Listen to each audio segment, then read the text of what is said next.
आज के इस टॉपिक में देखेंगे मौलिक अधिकार के बारे में, फंडामेंटल राइट। और अगर आप बिहार दरोगा या बीपीएससी या कई कंपटीशन की तैयारी कर रहे हैं जिसमें से पॉलिटी का अगर भाग है, तो पॉलिटी में आप समझ चुके होंगे कि मौलिक अधिकार बहुत ही इंपॉर्टेंट टॉपिक है और इससे क्वेश्चंस आने की संभावना ही नहीं बल्कि आती ही है। तो आपको इसके बारे में सबसे पहले बहुत अच्छी से जानकारी होनी चाहिए।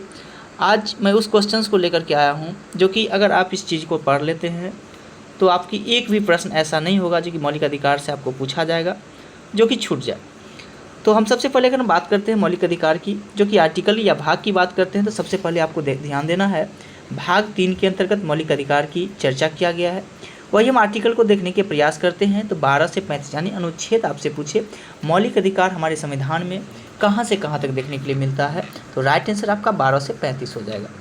इसके बाद अगर हम बात करते हैं मूल अधिकार की विचारधारा की बात करते हैं, मौलिक अधिकार की विचारधारा की बात करते हैं, ये आपके अमेरिका के संविधान से प्रेरित है। वही इस जगह पे आपका मूल कर्तव्य हो जाती तो रसिया के संविधान से प्रेरित है। चलिए, हालांकि हम मूल कर्तव्य के बारे में आपको बताने का प्रयास करेंगे। सबसे पहले हम मौलिक अधिकार के बारे में इस वीडियो में जानते हैं। इसके बाद है मौलिक अधिकार के बारे में अगर हम बात करते हैं तो ये ध्यान देना है, व्यक्तिगत के विकास के लिए जो अधिकार आवश्यक है उसे मूल अधिकार कहते हैं। जैसे हो गया एजुकेशन, हो गया आवास, हो गया चिकित्सा, हो गया सुरक्षा, हो गया भोजन, हो गया रोजगार, हो गया। यानी कि ये सब जो व्यक्ति के विकास के अधिकार के लिए आवश्यक है और इसे ही आप मूल अधिकार कह सकते हैं। इसके बाद आगे देखते हैं मौलिक अधिकार वाद योग्य या न्याय योग्य है, यानी कि मौलिक अधिकार को लेकर के आप किसी न्यायालय में जा सकते हैं। अगर आपकी मौलिक अधिकार को छीना जा रहा है या किसी प्रकार की हनन हो रही है तो इस संबंध में आप न्यायालय में इस चीज़ को रख सकते हैं। मौलिक अधिकार को लेकर न्यायालय में आप जा सकते हैं, अभी जस्ट मैंने बताया। फिर है मौलिक अधिकार का उल्लंघन होने पर आर्टिकल 32 के अनुसार सर्वोच्च न्यायालय तथा उच्च न्यायालय की बात करते हैं तो 226 के अनुसार जो है आप जो है रिट दायर कर सकते हैं। चलिए आगे है मौलिक अधिकार का संरक्षण की बात करते हैं, यानी कि मौलिक अधिकार जो दिया गया है उसकी संरक्षण कौन कर सकता है, तो ये आपको ध्यान देना है सर्वोच्च न्यायालय। कौन कर सकता है मेरे दोस्त? सिर्फ और सिर्फ सर्वोच्च न्यायालय कर सकता है, ना कि सांसद वगैरह होगा या विधानसभा या इस प्रकार की कोई नहीं कर सकता है, सिर्फ और सिर्फ सांसद कर सकता है।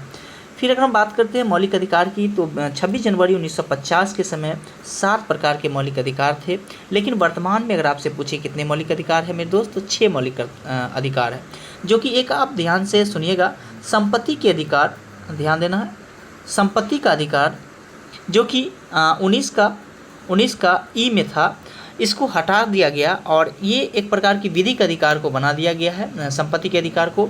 और अगर हम बात करते हैं आर्टिकल में तो 300 के क में इसको रख दिया गया है। कहाँ रख दिया गया मेरे दोस्त? तो 300 के क में ये चीज़ को रख दिया गया है, जो कि संपत्ति के अधिकार को मौलिक अधिकार से हटाकर एक विधिक अधिकार बना दिया गया है। देखिए 6 प्रकार के जो मौलिक कर्तव्य है हमारे पास, कौन कौन सा मौलिक कर्तव्य है? एक तो समता का अधिकार है, जो कि अगर हम आर्टिकल की बात करते हैं तो 14 से 18 तक देखने के लिए मिलता है। कहाँ से मेरे दोस्त? तो 14 से 18 तक। वही स्वतंत्रता की बात करते हैं तो 19 से 22 तक आपको देखने के लिए मिलते हैं आर्टिकल में। शोषण के विरुद्ध अधिकार की बात करते हैं तो 23-24 में मिलते हैं। धर्म की स्वतंत्रता के अधिकार की बात करते हैं 25 से 28 तक में मिलते हैं। संस्कृति और शिक्षा संबंधी अधिकार को अगर हम बात करते हैं तो 29-30 में मिलते हैं। तो ये एक और आपके अधिकार है जो कि संवैधानिक उपचारों का अधिकार है, जो कि अनुच्छेद 32 में। तो आप ध्यान दीजिएगा, वर्तमान में 6 मौलिक अधिकार है। कौन कौन सा है? समता का अधिकार, स्वतंत्रता का अधिकार, शोषण के विरुद्ध अधिकार, धर्म की स्वतंत्रता का अधिकार, संस्कृति और शिक्षा का अधिकार, संवैधानिक उपचारों का अधिकार।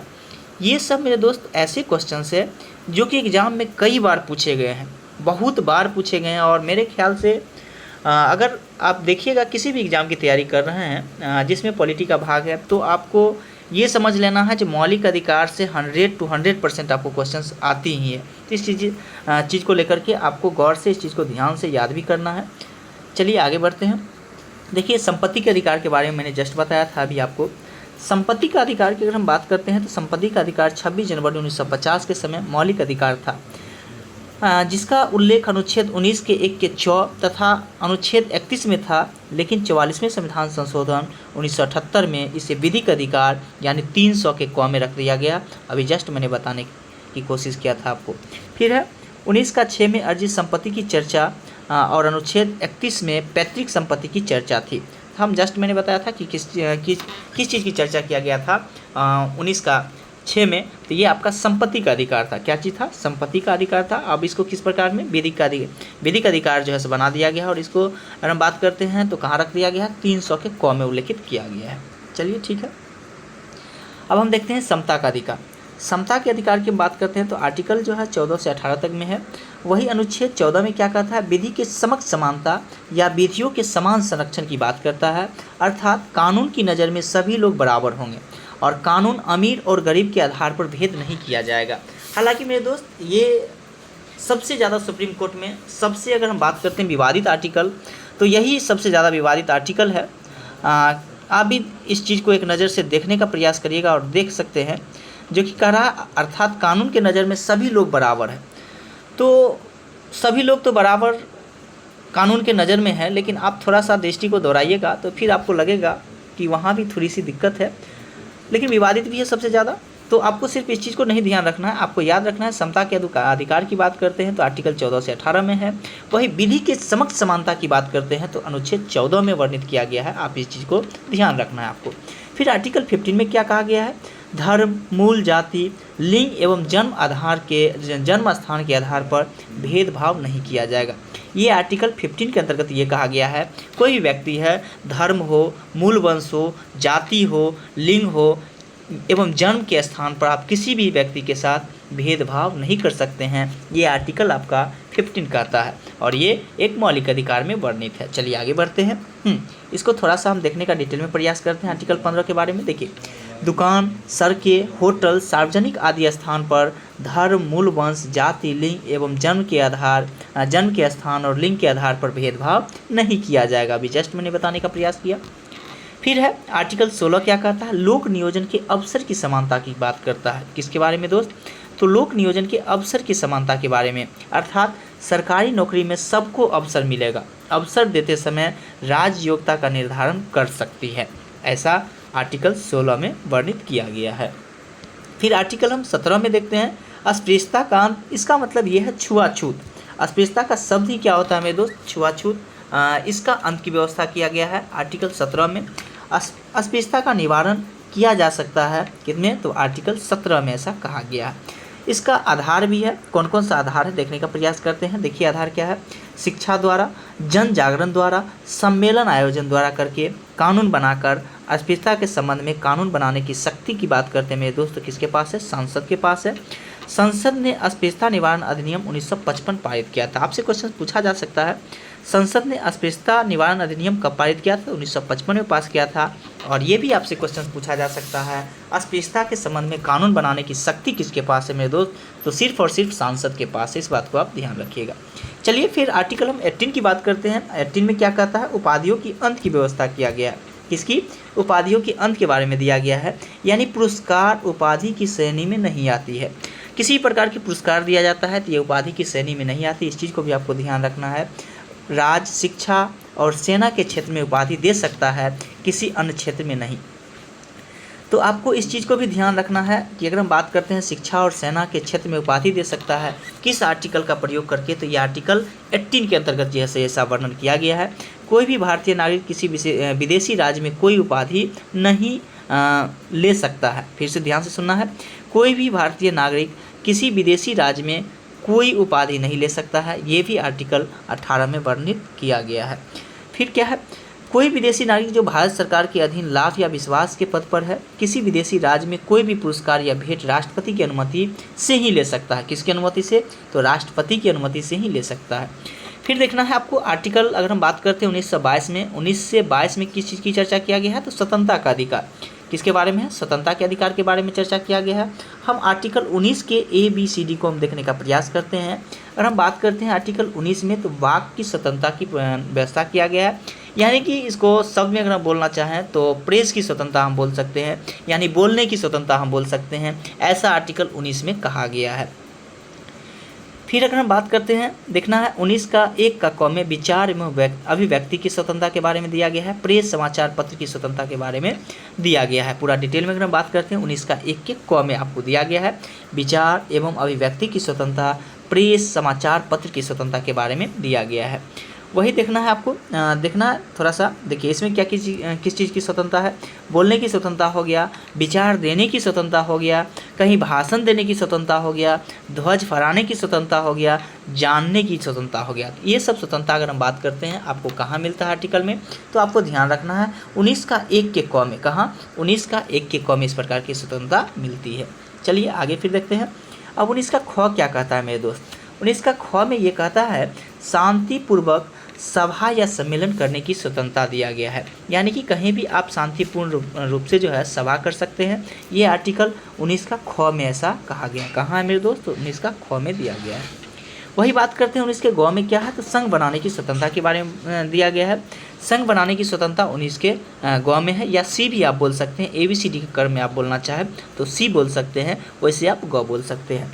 वही 19 के डी में अगर हम बात करते हैं, घ में करते हैं भारत में भ्रमण करने की स्वतंत्रता। अब मान लीजिए आप बिहार से बिलोंग कर रहे हैं, आपकी मन है हम उत्तर प्रदेश में जा के थोड़ा सा चल जाएं, या आपका मन है थोड़ा हिमाचल प्रदेश में आकर के घूम जाए, तो आप भारत में भ्रमण कर सकते हैं। ऐसा अनुच्छेद 19 के घ में कहा गया है, यानी 19 के डी में कहा गया है आपको। वही फिर है 19 का अगर हम बात करते हैं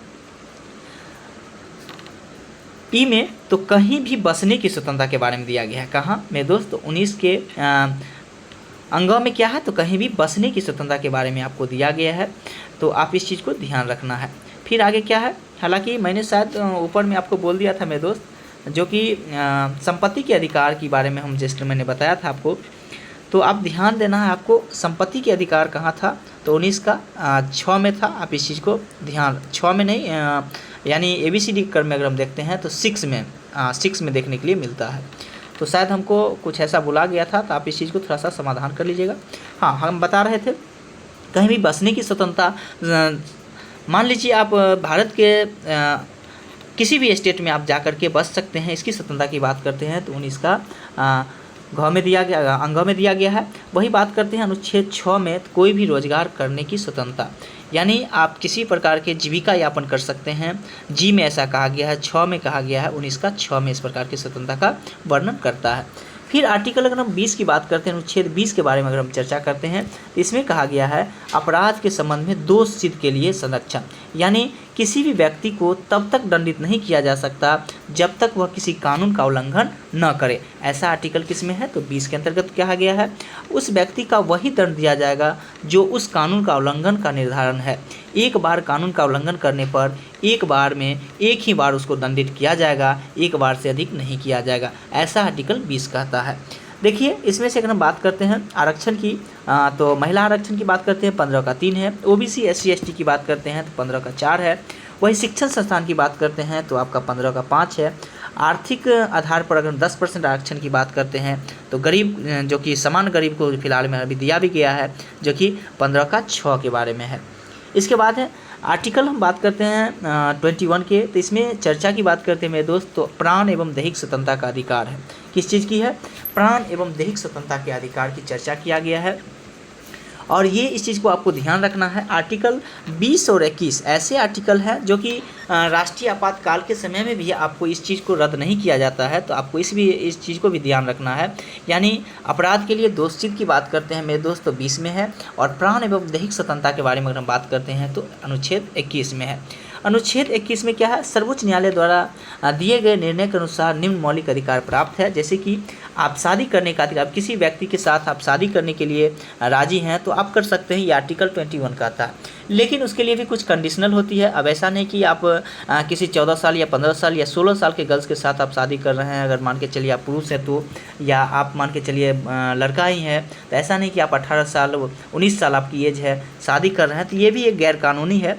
अगर ये सब चीज़ आपको फुलफिल हो रही है, जैसे कि 18 और 22 की एज आपको अगर मान के चलिए हो रहा है, तो आप शादी कर सकते हैं, किसी भी धर्म के साथ कर सकते हैं। ऐसा आर्टिकल 21 कहता है। शादी करने के अधिकार के बारे में चर्चा करता है, निजता के अधिकार के बारे में चर्चा करता है, चिकित्सा पाने के अधिकार के बारे में चर्चा करता है, शिक्षा के अधिकार के बारे में चर्चा करता है, प्रदूषण मुक्त जल पीने के अधिकार के बारे में चर्चा करता है, आवास के अधिकार के बारे में चर्चा करता है, विदेशी यात्रा के अधिकार के बारे में चर्चा करता है, फुटपाथ पर व्यापार करने का अधिकार देता है आपको 21, फांसी में विलंब का अधिकार देता है आपको 21।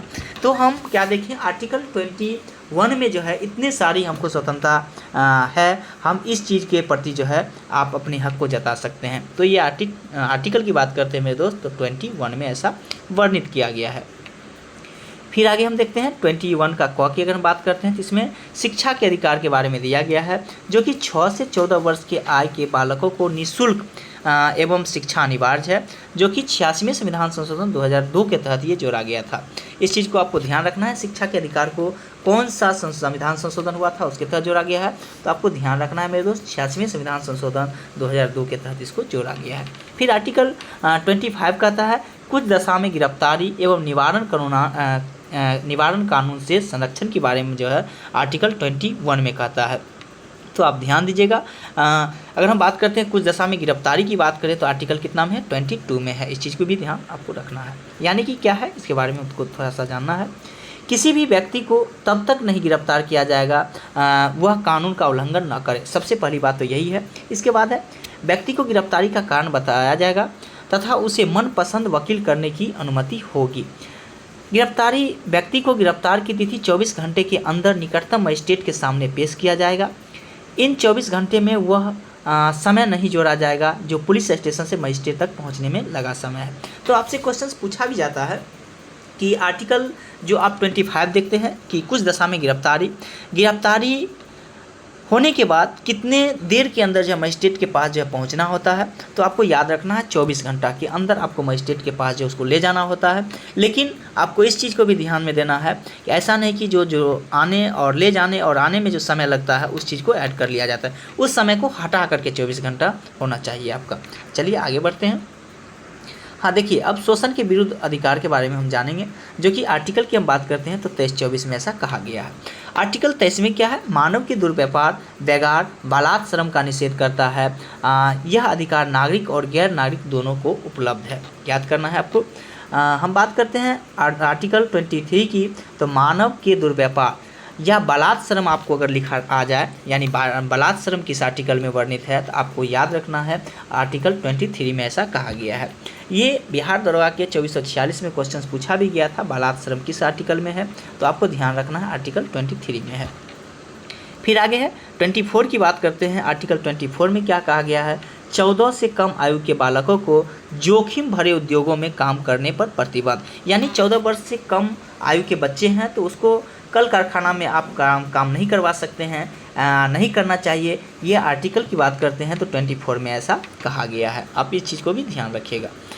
आगे है मेरे दोस्त, इसमें जो भी प्रश्न आपको दिया गया है बहुत ही डिटेल में और अच्छा प्रश्न है। ये क्वेश्चंस आने की पूर्णतः आती ही है, हालांकि हम संभावना बार बार नहीं बोलेंगे, ये क्वेश्चंस आती ही है। तो आपके जवान पे इस क्वेश्चंस को जितना भी आर्टिकल है उसके बारे में आपको याद होना चाहिए। अगर वीडियो अच्छा लग रहा होगा तो लाइक एवं सब्सक्राइब जरूर करिएगा। हालांकि ऑफलाइन क्लास अगर चाहते हैं तो समस्तीपुर में सक्सेस मेकर क्लब, जो कि समस्तीपुर में के इंटर कॉलेज के बगल में है, अगर आप ऑफलाइन समस्तीपुर में रहते हैं तो आकर के फ़िलहाल तैयारी यहाँ कर सकते हैं। मैं सारा दिन वहीं दिया करता हूँ, इसलिए आप लोग के सामने कुछ कम आता हूँ, तो इस चीज़ को थोड़ा सा ध्यान रखना है। अगर आप समस्तीपुर में रहते हैं तो ज़रूर आइए, और फिलहाल एसआई की तैयारी बहुत ही अच्छी तरीक़े से कराया जाता है। चलिए आगे देखते हैं। आगे है धर्म की स्वतंत्रता के अधिकार के बारे में अगर हम बात करते हैं, आर्टिकल 25 से 28 तक ये वर्णन किया गया है। अगर हम बात करते हैं आर्टिकल 25 में, तो क्या कहता है, अंतःकरण की स्वतंत्रता एवं धर्म के अभ्यास तथा प्रचार प्रसार की स्वतंत्रता के बारे में कहा गया है, जो कि 25 में है। ये क्या है, तो ये है 25 के अनुसार सिख को कृपण धारण करने और लेकर चलने का अधिकार के बारे में अगर हम बात करते हैं मेरे दोस्त, तो ये आर्टिकल 25 में है। आपसे क्वेश्चन इतना पूछा जाएगा, अंतःकरण की स्वतंत्रता एवं धर्म के अभ्यास तथा प्रचार प्रसार करने की स्वतंत्रता किस आर्टिकल में है, तो आपको याद रखना है 25 में है।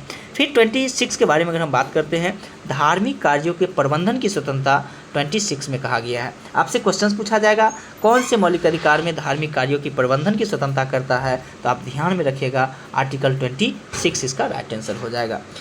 26 में है कोई भी धार्मिक रूप से संगठित हो सकता है और संपत्ति खरीद सकता है तथा खरीदी गई संपत्ति की देखरेख कर सकता है, ऐसा आर्टिकल 26 में कहा गया है। इस चीज़ को भी आप थोड़ा सा ध्यान रखिएगा। फिर क्या है 27 में हम देखते हैं, किसी विशेष धर्म के विकास के लिए करों में छूट का प्रावधान किया गया है। जैसे ही आपको धार्मिक से चीज़ से अगर कर के बारे में अगर आपको चर्चा किया गया है तो 27 आप लगाने का प्रयास करिएगा।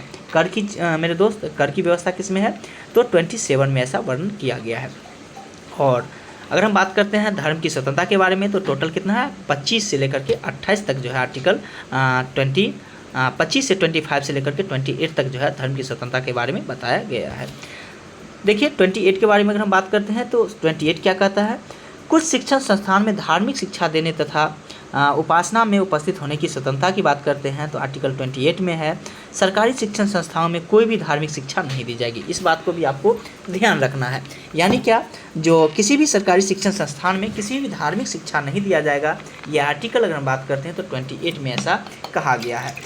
अर्ध सरकारी शिक्षण संस्थाओं में बच्चों से पूछकर यदि देखिएगा थोड़ा सा बहुत अच्छे क्वेश्चन है, अर्ध सरकारी शिक्षण संस्थान में बच्चों से पूछकर यदि बच्चे छोटे हैं तो माता पिता से पूछकर, लेकिन न्यास ट्रस्ट के विद्यालय में धार्मिक शिक्षा दी जा सकती है। इस बात को थोड़ा सा ध्यान रखना है आपको। एक सेकंड मेरे दोस्त,